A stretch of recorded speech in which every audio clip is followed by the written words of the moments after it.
ये दिमाग, ये जो 24 घंटे अरबों विचारों की उठापटक मचाए रहता है, ये जो चिंता के समंदर में डूबता उतराता रहता है, क्या कभी इसने शांति का एक पल भी देखा है?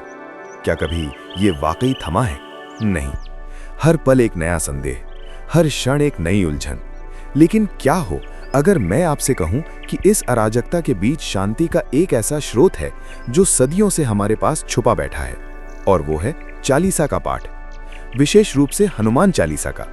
आप सोच रहे होंगे ये तो एक धार्मिक पाठ है, इसका दिमाग से क्या लेना देना?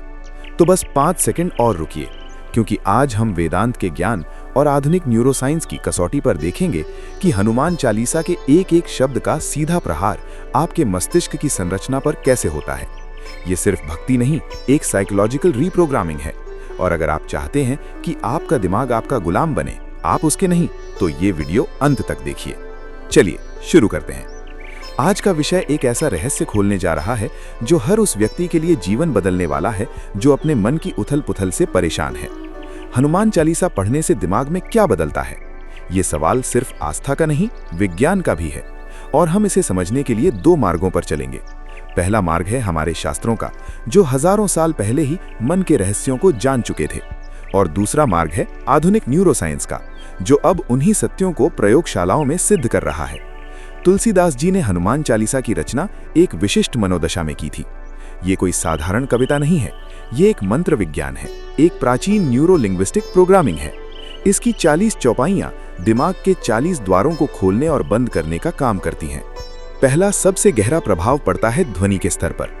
हनुमान चालीसा का पाठ एक विशेष साउंडस्केप बनाता है। जब आप श्री गुरु चरण सरोज रज से शुरुआत करते हैं तो ये शब्द केवल शब्द नहीं रह जाते। वैदिक विज्ञान कहता है कि शब्दों में अदृश्य शक्ति होती है। उपनिषदों में शब्द ब्रह्म की अवधारणा है, यानी पूरा ब्रह्मांड ध्वनि और कंपन से बना है। हनुमान चालीसा के प्रत्येक अक्षर, प्रत्येक शब्द का एक विशिष्ट कंपन है। जब ये कंपन आपके मुख से निकलते हैं और कानों के माध्यम से आपके दिमाग में पहुंचते हैं तो वे सीधे आपके लिम्बिक सिस्टम को प्रभावित करते हैं। लिम्बिक सिस्टम वही हिस्सा है जो भावनाओं, याददाश्त और मूल प्रवृत्तियों को नियंत्रित करता है। आधुनिक शोध कहते हैं कि जप और मंत्र उच्चारण से एमिगडेला यानी भय का केंद्र शांत होता है। और है ना कमाल की बात, हनुमान चालीसा की शुरुआत ही गुरु की कृपा से होती है, जो मन में एक सुरक्षा और समर्पण का भाव पैदा करती है। ये भाव डर के केमिकल जैसे कोर्टिसोल के स्राव को घटाता है। अब आते हैं दूसरे बिंदु पर। हनुमान चालीसा की संरचना पर गौर करें। ये एक सटीक साइकोलॉजिकल जर्नी है। पहले आप गुरु और भगवान राम की शरण में जाते हैं, यानी आप अपने अहंग का परित्याग करते हैं। फिर आप हनुमान जी के गुणों का वर्णन करते हैं। यहाँ एक अद्भुत मनोवैज्ञानिक तंत्र काम करता है। जब आप बार बार बल बुद्धि विद्या देहु महि कहते हैं तो आप वास्तव में अपने अवचेतन मन को एक नया आदेश दे रहे होते हैं।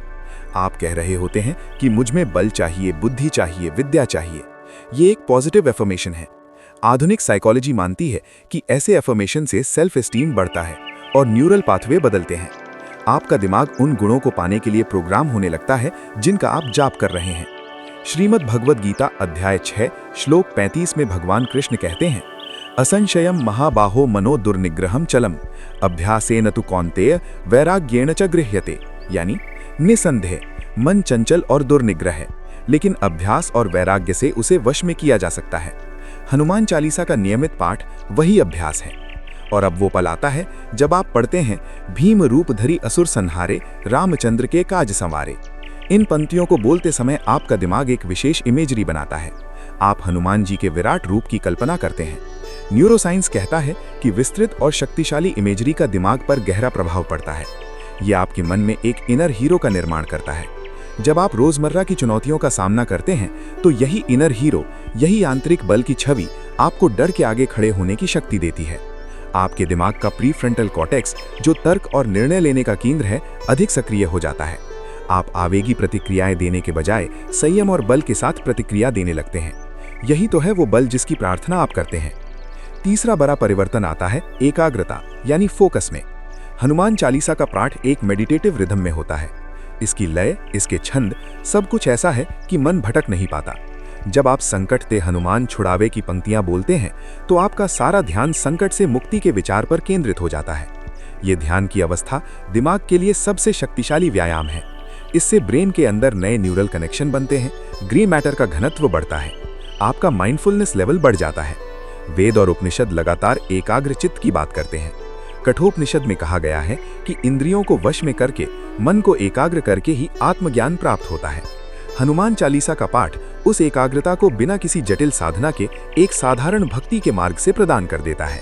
लेकिन सबसे गहरा प्रभाव, सबसे चमत्कारी बदलाव होता है अनुशासन का।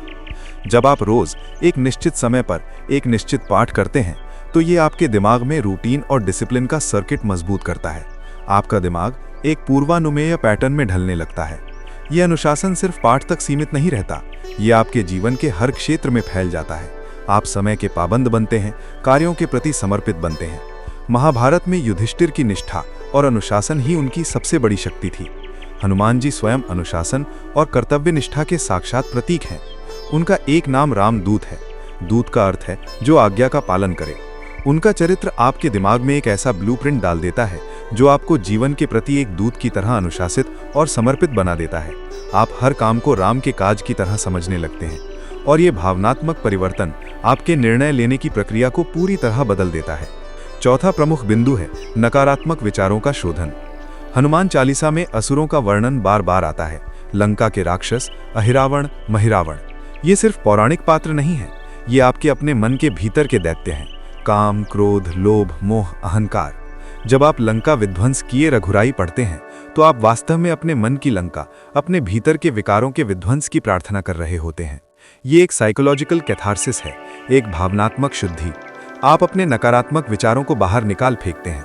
आधुनिक मनोचिकित्सा में भी कैथार्टिक टेक्निक का उपयोग होता है, जहां मन के दबे हुए नकारात्मक भाव बाहर निकाले जाते हैं। हनुमान चालीसा ये काम स्वाभाविक रूप से कर देती है। आपके दिमाग से डोपामाइन और सेरोटोनिन जैसे फील गुड केमिकल्स का संतुलन बेहतर होता है। आप अवसाद और चिंता से बाहर निकलने लगते हैं। अब बात करते हैं स्मृति यानी याददाश्त पर प्रभाव की। हनुमान चालीसा को कंठस्थ करना और उसे बोलना आपकी याददाश्त के लिए एक शानदार एक्सरसाइज है। हर बार जब आप बिना देखे पूरा पाठ करते हैं, आपका हिप्पोकैम्पस सक्रिय होता है। हिप्पोकैम्पस दिमाग का वो हिस्सा है जो लॉन्ग टर्म मेमोरी बनाने के लिए जिम्मेदार है। नियमित रूप से इसे एक्टिवेट करने से ये मजबूत होता है और आपकी याद रखने की क्षमता बढ़ती है। पुराणों में श्लोकों को कंठस्थ करने की परंपरा सिर्फ ज्ञान को सुरक्षित रखने के लिए ही नहीं, बल्कि मस्तिष्क को तीक्ष्ण बनाए रखने के लिए भी थी। हनुमान जी स्वयं विद्यावान, गुणी, अति चातुर हैं। उनके इन गुणों का स्मरण और उनके मंत्र का जाप आपके दिमाग को उसी दिशा में तैयार करता है। और फिर आता है वो अंतिम, सबसे पावरफुल पल, जो यह पढ़े हनुमान चालीसा होए सिद्धि साखी गौरिसा। इन अंतिम पंक्तियों में एक अटूट विश्वास है, एक पूर्ण समर्पण है। जब आप इन पंक्तियों को बोलते हैं तो आपके दिमाग में प्लेसिबो इफेक्ट से भी आगे का एक फेथ इफेक्ट काम करने लगता है। आपका मन ये मान लेता है कि सिद्धि होगी, कल्याण होगा। और जब मन किसी परिणाम के प्रति पूरी तरह आश्वस्त हो जाता है तो पूरा शरीर, पूरा तंत्र उस दिशा में काम करने लगता है। ये आत्मसिद्ध भविष्यवाणी है। आपका तनाव घटता है, रोग प्रतिरोधक क्षमता बढ़ती है, हृदय गति स्थिर होती है। ये सब न्यूरो एंडोक्राइन सिस्टम का चमत्कार है, जो एक गहरी आस्था से जुड़ जाता है। वेद कहते हैं, यद भावः तद भवति। जैसा भाव होगा वैसा ही हो जाएगा। हनुमान चालीसा का नियमित पाठ आपके भाव को शक्ति, निर्भयता और विश्वास से भर देता है और फिर दुनिया आपके सामने झुकने लगती है। तो सार ये है कि हनुमान चालीसा का पाठ कोई रूढ़िवादी रस्म नहीं है। ये आपके दिमाग की अव्यवस्थित फाइलों को व्यवस्थित करने का एक सटीक एल्गोरिदम है। ये आपके अमिगडाला को शांत करता है, प्रीफ्रंटल कॉर्टेक्स को सशक्त करता है, हिप्पोकैम्पस को मजबूत करता है और पूरे न्यूरोकेमिस्ट्री को संतुलित करता है। ये साइंस है जिसे हमारे ऋषियों ने हजारों साल पहले जान लिया था और तुलसीदास जी ने इसे 40 चौपाइयों में पिरो दिया। ये एक डिवाइन कोड है आपके दिमाग को रीबूट करने के लिए। अब आपसे मेरा विनम्र निवेदन है, अगर ये जानकारी आपके लिए मूल्यवान रही, अगर आपको लगता है कि ये आपके जीवन में एक सकारात्मक बदलाव ला सकती है, तो इस वीडियो को लाइक जरूर करिएगा। इसे उन सभी लोगों के साथ शेयर कीजिए जो अपने मन की शांति और दिमागी शक्ति को बढ़ाना चाहते हैं। और हाँ, इस चैनल को सब्सक्राइब करना मत भूलिएगा, क्योंकि यहाँ हर सप्ताह हम ऐसे ही गहन आध्यात्मिक विषयों को विज्ञान और शास्त्रों के तार से जोड़कर आपके सामने प्रस्तुत करते हैं। आपके सामने बस एक क्लिक की दूरी पर ज्ञान का एक भंडार मौजूद है। सब्सक्राइब का बटन नीचे है, बेल आइकन को जरूर दबाएं ताकि आप हर नए वीडियो से जुड़े रहें। और अंत में आपसे एक वादा लेकर जाता हूं, आज रात से सिर्फ 7 दिन के लिए रोज एक बार हनुमान चालीसा का पाठ कीजिए, ध्यान से, श्रद्धा से, उसके अर्थ को समझते हुए, और 7 दिन बाद खुद महसूस कीजिएगा आपके विचारों में, आपके फोकस में, आपके आत्मविश्वास में आया वो सूक्ष्म पर गहरा परिवर्तन। क्योंकि परिवर्तन की शुरुआत हमेशा भीतर से होती है और ये मार्ग हनुमान जी ने हमें सदियों पहले ही दिखा दिया था। जय बजरंगबली।